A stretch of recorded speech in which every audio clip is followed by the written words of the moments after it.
அனைத்து தமிழ் உள்ளங்களுக்கும் அன்பான வணக்கம். இந்த வீடியோவில் நாம் தமிழ் புத்தாண்டு ராசி பலன்களை பார்க்க போகிறோம். மாத தொடக்கத்தில் கிரகங்களின் சஞ்சாரத்தை ஆராய்ந்து பார்க்கும் பொழுது மேஷத்தில் சூரியன், ரிஷபத்தில் குரு, கடகத்தில் செவ்வாய், கன்னியில் கேது, துலாமில் சந்திரன், கும்பத்தில் சனி, மீனத்தில் சுக்கிரம் வக்ரம் அடைகிறார். புதன் மற்றும் ராகு என கிரகங்கள் சஞ்சரிக்கின்றன. சித்திரை 13ஆம் தேதி ராகு கும்பராசிக்கு மாறுகிறார். கேது சிம்ம ராசிக்கு மாறுகிறார். சித்திரை 28ஆம் தேதி குரு பகவான் மிதுன ராசிக்கு மாறுகிறார்.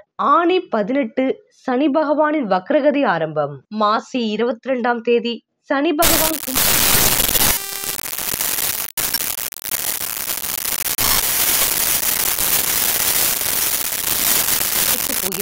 இதனால் நீங்கள் செய்ய வேண்டிய பரிகாரங்கள் என்னவென்று இந்த வீடியோவில் பார்க்கலாம். வாருங்கள். கடகராசி அன்பர்களே, தமிழ் புத்தாண்டு ராசி பலன்களை பார்க்கலாம். இந்த புத்தாண்டு குரு சுக்கிர பரிவர்த்தனையோடும் புத சுக்கிர யோகத்தோடும் நீச்சபங்க ராஜயோகத்தோடும் பிறப்பதால் நிகழ்கால தேவைகள் ஒவ்வொன்றாக பூர்த்தியாக போகிறது.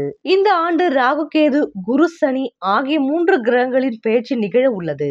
குரு அதிசாரமாக கடகராசிக்கு செல்கிறார். இடையில் குருவின் வக்ரமும் சனியின் வக்ரமும் நடைபெறும். சனி செவ்வாய் பார்வை காலமும் சேர்க்கை காலமும் ஏற்படுவதால் கிரகங்களின் சுழற்சிக்கு ஏற்ப உங்களுக்கு வளர்ச்சியும் தளர்ச்சியும் வந்து சேரும். தளர்ச்சி ஏற்படும் போதெல்லாம் வழிபாடும் பரிகாரங்களும் கை கொடுக்கும். வாக்கிய பஞ்சாங்கத்தின்படி மாசி 22ஆம் தேதி 6/3/2026 அன்று சனி பகவான் கும்பராசியில் இருந்து மீனராசிக்கு பேச்சியாகி செல்கிறார். உங்கள் ராசிக்கு 9ஆம் இடத்திற்கு சனி பகவான் வருவது யோகம்தான். அஷ்டமத்து சனி விலகிவிட்டது. அதிர்ஷ்ட காற்று வீச போகிறது. 9ஆம் இடத்தில் சனி ஒளிமயமான எதிர்காலம்தான் இனி என்ற வாக்கியத்திற்கேற்ப இனி தொட்டது துலங்கும். தொல்லைகள் அகலும். தட்டுப்பாடு அகலும். தடைகள் விலகும். கெட்டி மேலும் கொட்டும் வாய்ப்பும் கேட்ட இடத்தில் உதவிகளும் கிடைக்கும். பட்டி தொட்டிகளில் புகழ் பரவும். சனியின் பார்வை 3, 6, 11 ஆகிய இடங்களில் பதிவதால் முயற்சிகளில் வெற்றி கிடைக்கும். எந்த செயல் செய்தாலும் அதை சரியாக செய்து முடிப்பீர்கள். துணிவும் தன்னம்பிக்கையும் கூடும்.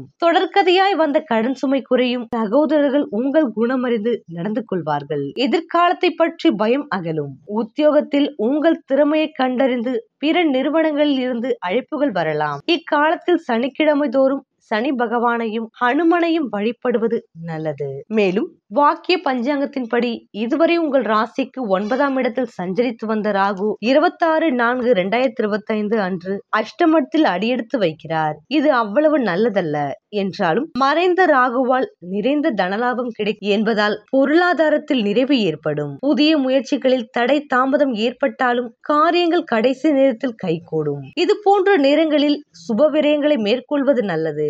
அதே நேரம் 2ஆம் இடத்தில் சஞ்சரிக்கும் கேதுவால் இல்லத்தில் சில இடையூறுகள் வரலாம். நம்பிக்கைகள் சில நடைபெறாமலும் போகலாம். சொன்ன சொல்லை காப்பாற்ற இயலாது.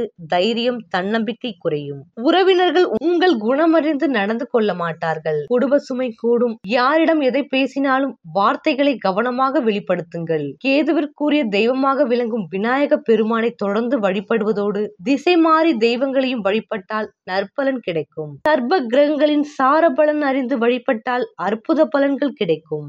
மேலும் வாக்கிய பஞ்சாங்கத்தின்படி சித்திரை 28ஆம் தேதி 11/5/2025 அன்று குரு பகவான் மிதுன ராசிக்கு பேச்சியாகி செல்கிறார். உங்கள் ராசிக்கு விரயஸ்தானத்திற்கு குரு வருகிறார் என்றாலும் 6க்கு அதிபதி 12இல் வரும்போது விபரீத ராஜயோக அடிப்படையில் சில நல்ல பலன்கள் நடைபெறும். அதே நேரம் விரயஸ்தானம் என்பதால் விரயங்கள் வரத்தான் செய்யும். யோசித்து செயல்படுவது நல்லது.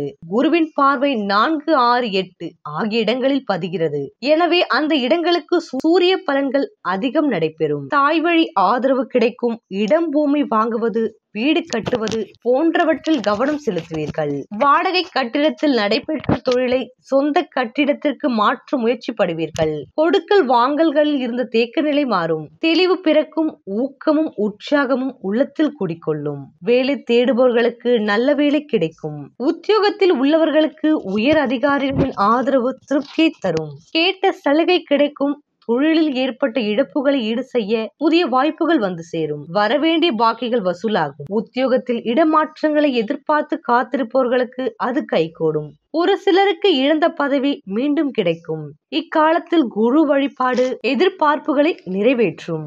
மேலும் வாக்கிய பஞ்சாங்கத்தின்படி 18/11/2025 முதல் 17/3/2026 வரை கடக ராசியிலும் மிதுன ராசியிலும் குரு பகவான் வக்ரம் பெறுகிறார். இதன் விளைவாக நன்மையும் தீமையும் கலந்தே நடைபெறும். குரு 6க்கு அதிபதி வக்ரம் பெறுவது நன்மைதான். கெட்டவன் கெட்டிடில் கிட்டிடும் ராஜயோகம் என்பதற்கேற்ப யோகம் வந்து சேரும். பாக்கியாதிபதியாகவும் குரு விளங்குவதால் பெற்றோர் வழியிலும் பிள்ளைகள் வழியிலும் சில பிரச்சனைகள் கலந்து கொண்டே இருக்கும். உற்றார் உறவினர்களை பகைத்துக் கொள்ள வேண்டாம். 2/7/2025 முதல் 17/11/2025 வரை கும்பராசியில் சனி வக்ரம் பெறுகிறார். உங்கள் ராசிக்கு 7 மற்றும் 8 ஆகிய இடங்களுக்கு அதிபதியானவர் சனி பகவான். எனவே இக்காலத்தில் குடும்ப பிரச்சனை அதிகரிக்கும். எதிர்பார்த்த இடமாற்றத்தால் இதயம் வாடும். சுப நிகழ்வுகளில் கொஞ்சம் தாமதம் ஏற்படலாம். அஷ்டமாதிபதியாகவும் சனி விளங்குவதால் தொழிலில் ஏற்பட்ட இழப்புகளை ஈடு செய்ய புதிய வாய்ப்புகள் வந்து சேரும்.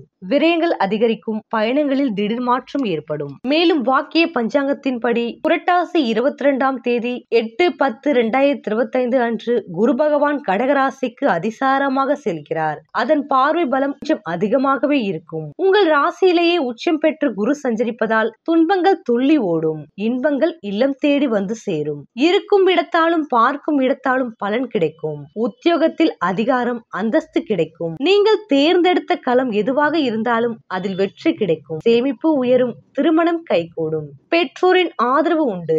உற்றார் உறவினர்கள் உங்கள் முன்னேற்றம் கண்டு ஆச்சரியப்படுவார்கள்.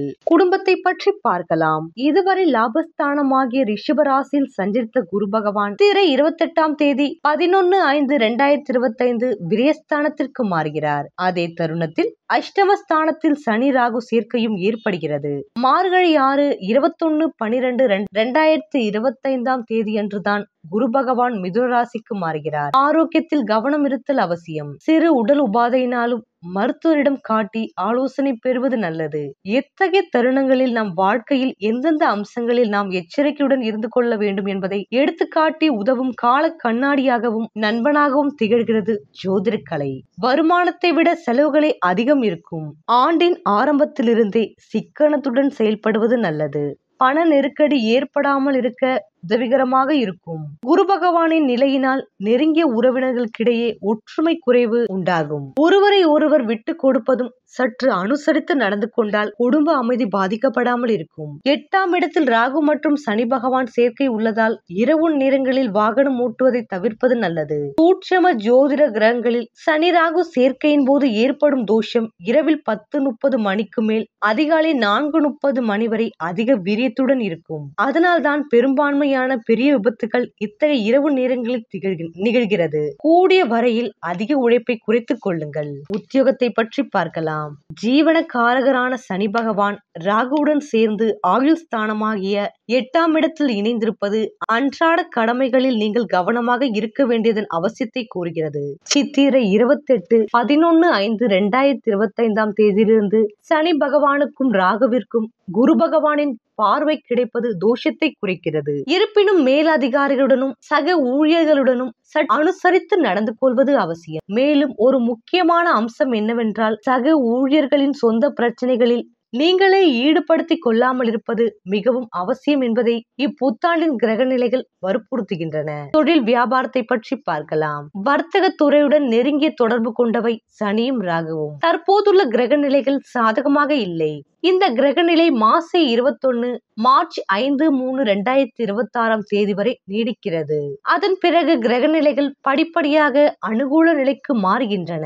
ஆதலால் இந்த தமிழ் புத்தாண்டின் பண விஷயங்களில் கண்டிப்புடன் இருக்க வேண்டியதை வற்புறுத்துகிறது. முன்பணமின்றி சரக்குகளை அனுப்பினால் அவற்றுக்கான பணம் வருவதில் பிரச்சனைகள் ஏற்படும். கேஷ் அண்ட் கேரி என்ற கொள்கையை கடைபிடிப்பது மிகவும் அவசியம். கலைத்துறையினரை பற்றி பார்க்கலாம். செப்டம்பர் மாதம் முடியும் வரை சற்று சிரமமான காலகட்டம் என்பதை கிரகநிலைகள் கூறுகிறது. கூடிய வரையில் கையில் உள்ளதை வைத்து சமாளிக்க வேண்டிய தருணம் இது. சுக்கிரன் மற்றும் சனி பகவான் ஆகியோரின் சஞ்சார நிலைகள் குறிப்பிடுகின்றன.